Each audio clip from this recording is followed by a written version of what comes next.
वीरानगढ़ ये गांव जितना सुंदर था उतना ही खतरनाक भी। पर इस समृद्धि ने एक भयानक श्राप छुपा था। यहाँ की समस्या थी शादी।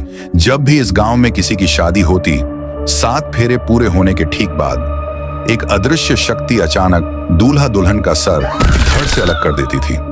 गांव वाले इस खौफ से पूरी तरह हिल चुके थे और यहाँ तक कि इस गांव में जब भी कोई दूसरी ओर से शादी करके जैसे ही गांव में कदम रखता तो दूल्हा दुल्हन के उसी वक्त सर कट जाते।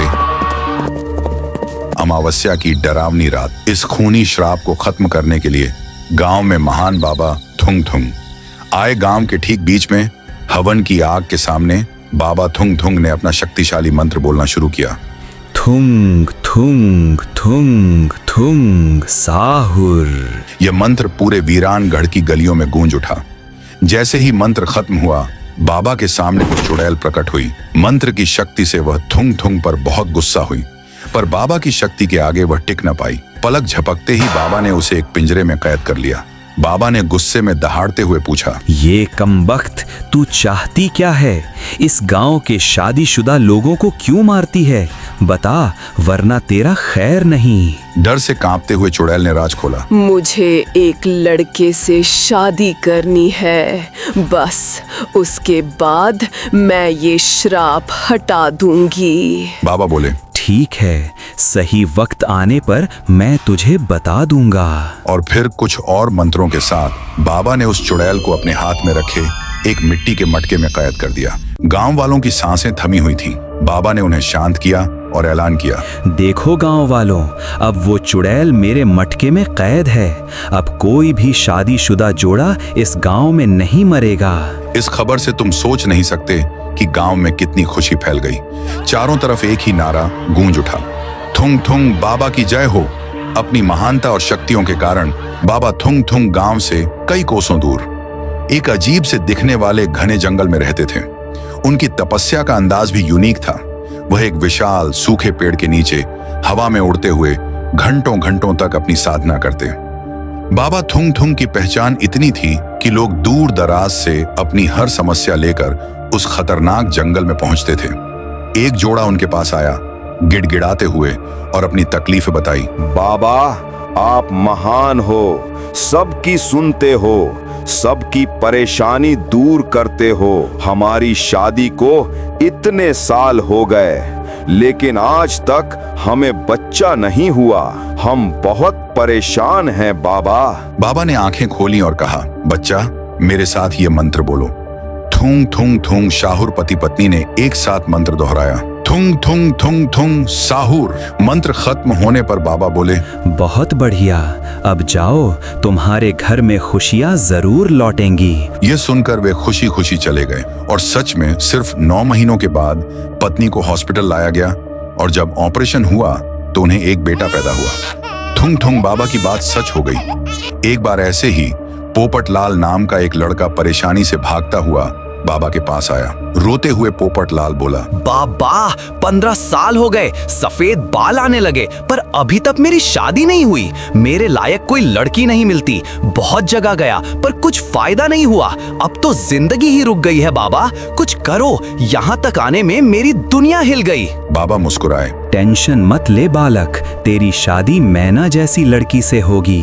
एक साथ बोल, थुंग थुंग थुंग थुंग साहुर। पोपट लाल ने वही मंत्र दोहराया, थुंग थुंग थुंग शाहुर। बाबा बोले, अब जा बालक, तेरी शादी जरूर होगी। और सच में 1.5 महीने बाद पोपट लाल की शादी मैना नाम की लड़की से धूमधाम से हुई और 7 फेरे पूरे हुए। यह मंत्र थुंग थुंग थुंग थुंग साहुर इतना पावरफुल था कि जो भी बाबा के साथ इसे बोलता, उसकी बरसों पुरानी इच्छा पूरी हो जाया करती। धनपुर नाम के एक गांव में एक छोटे से घर के अंदर राइस्टार और उसकी पत्नी कमला दोनों एक साथ रहते थे। एक दिन कमला ने राइस्टार को कहा, गांव के पास जो तांत्रिक बाबा आए हैं वो फर्जी नहीं है। लोग कह रहे हैं जो भी परेशानी लेकर जाता है पल भर में उसका हल मिल जाता है। अरे याद है, रामू के बेटे की पत्नी को जहरीले सांप ने काटा था। डॉक्टर भी हाथ खड़े कर चुके थे, पर बाबा ने बस मंत्र पढ़वाया और अगले दिन वो मौत के मुंह से बाहर आ गई। ये कोई चमत्कार नहीं तो क्या है? जब तुम खेत पर गए थे मैं उनके पास गई थी। उन्होंने साफ साफ कहा, तेरे पति की किस्मत का दरवाजा बंद हो चुका है। इसे खोलने के लिए चाहिए एक रात, एक मंत्र और एक कीमत। चलो ना, आज रात ही चलते हैं। राइस्टार ने कहा, मुझे इन सब पर बिल्कुल भरोसा नहीं है। अपनी मेहनत ही असली फल है। यह कहकर राइस्टार गुस्से में घर के बाहर अपने खेत की तरफ जाने लगा। खेत पर पहुंचकर राइस्टार ने चारों ओर नजर घुमाई। सामने सिर्फ सूखी मिट्टी, मुरझाई फसलें और दूर कहीं गहरा सन्नाटा पसरा था। राइस्टार ने उदास होकर खुद से कहा, आखिर मैं कहां गलत था? मैंने अपना खून पसीना एक कर दिया। मैंने ईमानदारी से सब किया, फिर भी यह सब क्यों बर्बाद हुआ? यह सोचकर राइस्टार वापस अपने घर की ओर लौट गया। अगली सुबह राइस्टार अभी भी बिस्तर पर था। दरवाजे पर गांव के साहूकार डोरबेल बजा रहे थे। आवाज ये सुनकर राइस्टार दहशत में उठ बैठा। वह तेजी से सीढ़ियों से नीचे भागा और दरवाजे पर जाकर देखा तो साहूकार गुस्से से सामने खड़ा था। उसने राइस्टार को गुस्से से कहा, ओए, क्या इरादा है तेरा? मेरा पैसा लौटाएगा या नहीं?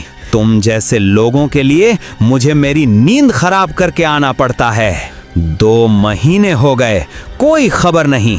तुम गरीब लोग कमाल करते हो। जब लेने आते हो तो आ जाते हो और जब लौटाने की बारी आती है तो गायब हो जाते हो।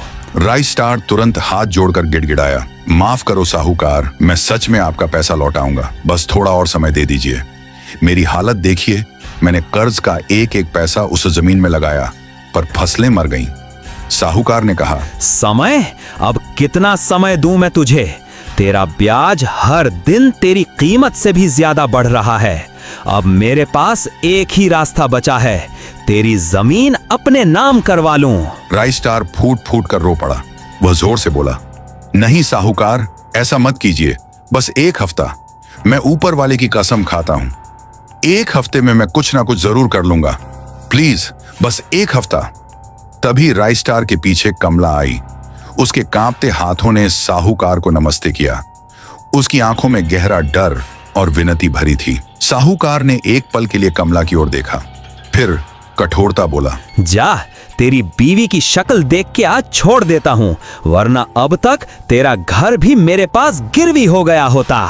उसने राइस्टार को अंतिम चेतावनी दी। याद रख राइस्टार, सिर्फ 1 हफ्ता। उसके बाद मैं तुझे 1 घंटा भी ज्यादा नहीं दूंगा। यह कहकर साहूकार गुस्से में वहां से चला गया। वह राइस्टार को सिर्फ 7 दिन की मोहलत देकर गया था। साहूकार के जाते ही राइस्टार शर्मिंदगी से गर्दन झुकाए वापस ऊपर कमरे की ओर चला गया। कमरे के अंदर पहुंचकर वह चुपचाप एक जगह रुक गया। उसके चेहरे पर असहायता और गहरी टेंशन साफ झलक रही थी। तभी कमरे में कमला आई और बोली, जो होना था हो गया नहीं, अब और चुप नहीं बैठूंगी। हम आज रात ही चलेंगे उस बाबा के पास, चाहे तुम्हें पसंद हो या नहीं। राइस्टार आखिरकार हार मानकर, ठीक है चलो, ये भी करके देखते हैं। राइस्टार कमला की बात मान ली थी। रात होते ही कमला और विजय खामोशी से घर से निकल पड़े। कुछ घंटों के थका देने वाले सफर के बाद वे थुंग थुंग बाबा के जंगल में पहुंचे। बाबा अभी भी उसी सूखे पेड़ के नीचे हवा में उड़ते हुए तपस्या कर रहे थे। जैसे ही दोनों उनके सामने आए, बाबा एकदम से बोले, मुझे पता था तुम दोनों यहाँ जरूर आओगे। तेरी पत्नी कमला ने मुझे सब कुछ पहले ही बता दिया है। तेरी जमीन का हाल, तेरी टूटी हुई उम्मीदें, तेरी रात दिन की मेहनत और आखिर में तेरी हार, सब देखा है मैंने, सब जाना है। मगर अब और डरने की कोई जरूरत नहीं है। ये सब बहुत जल्द बदलने वाला है। उन्होंने कठोर शर्त रखी, बस एक ही बात याद रखना, तुम्हें वही करना होगा जो मैं कहूँगा, बिना किसी सवाल के और बिना किसी शक के। मेरी बात ध्यान से सुन। कल रात तुम अकेले आना, तुम्हारे साथ कोई नहीं होगा, तुम्हारी बीवी तक नहीं।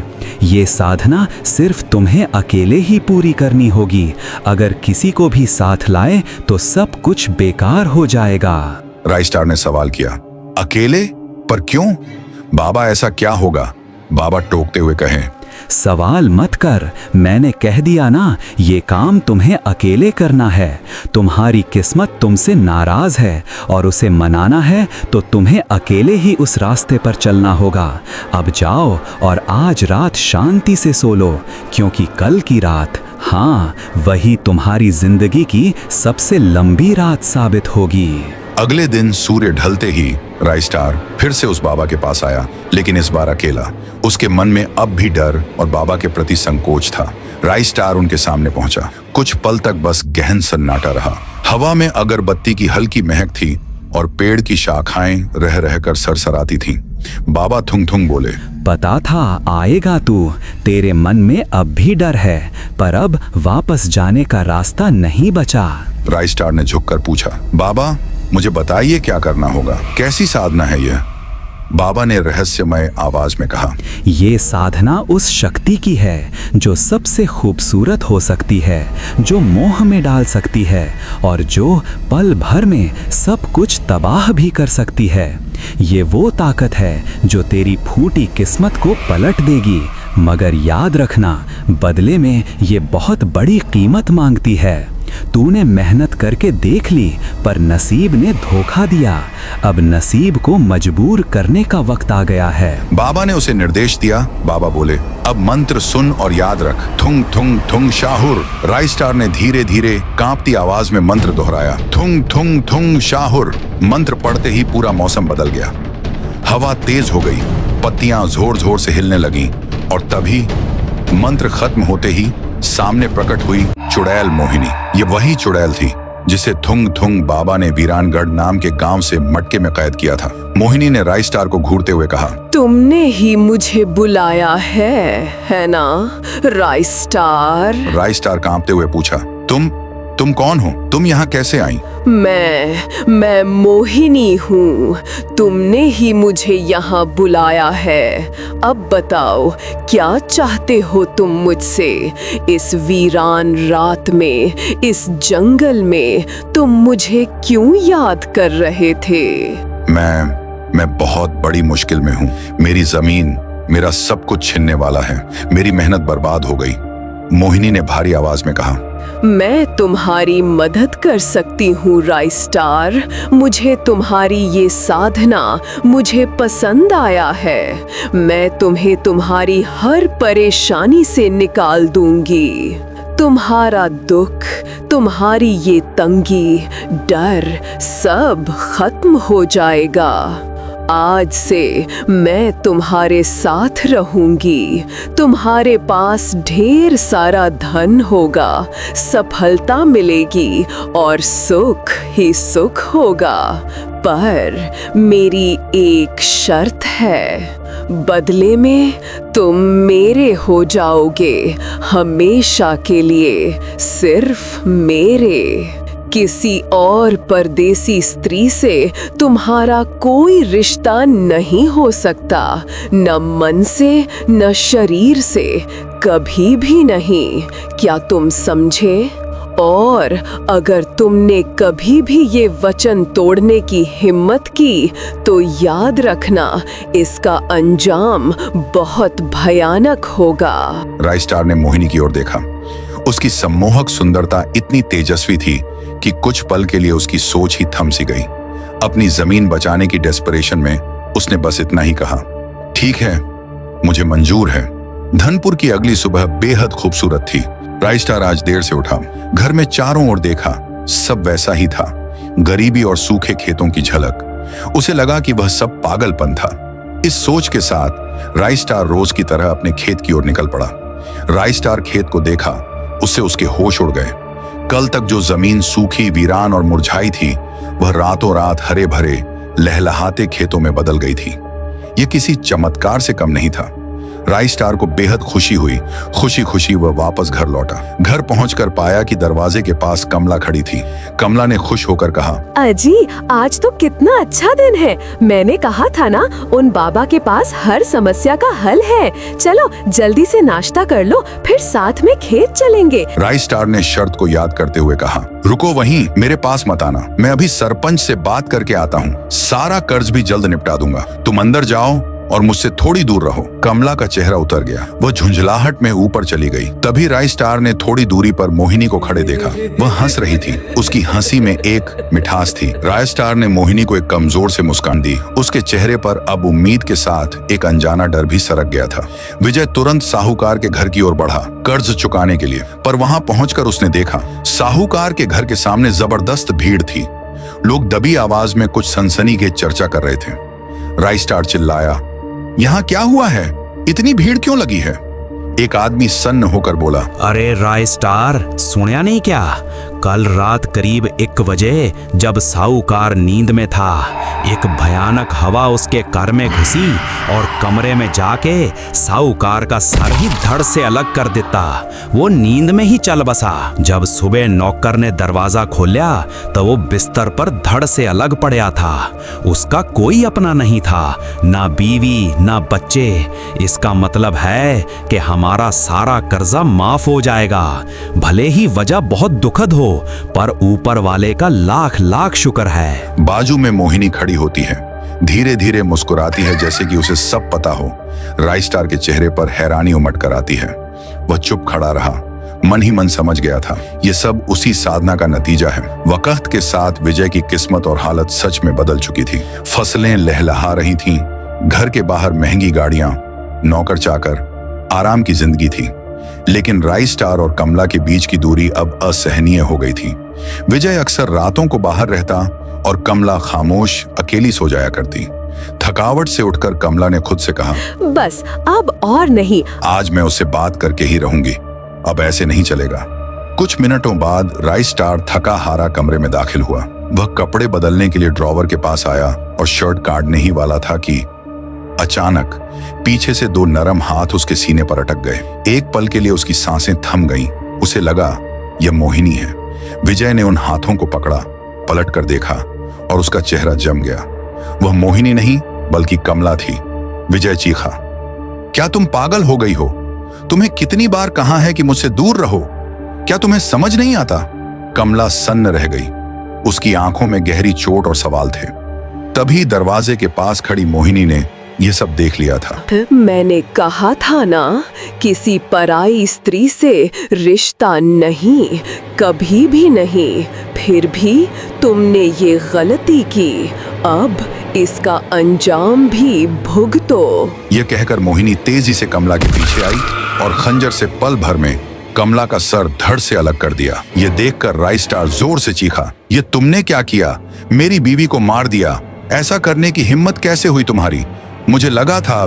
मोहिनी ने ठंडी आवाज में कहा, तुमने खुद को मुझे सौंप दिया था। तुम्हारी बीवी तुम्हें मुझसे छीनना चाहती थी, इसलिए मैंने उसे रास्ते से हटा दिया। पर लगता है तुम सिर्फ मेरी शक्तियों के लिए दिखावा कर रहे थे। राय स्टार कांपते हुए बोला, नहीं, ऐसा नहीं है। मैं बस एक गलती कर बैठा। पर उसे मारने की क्या जरूरत थी? वो बस एक अनजाने में हुई गलती थी। पर कोई फायदा नहीं था।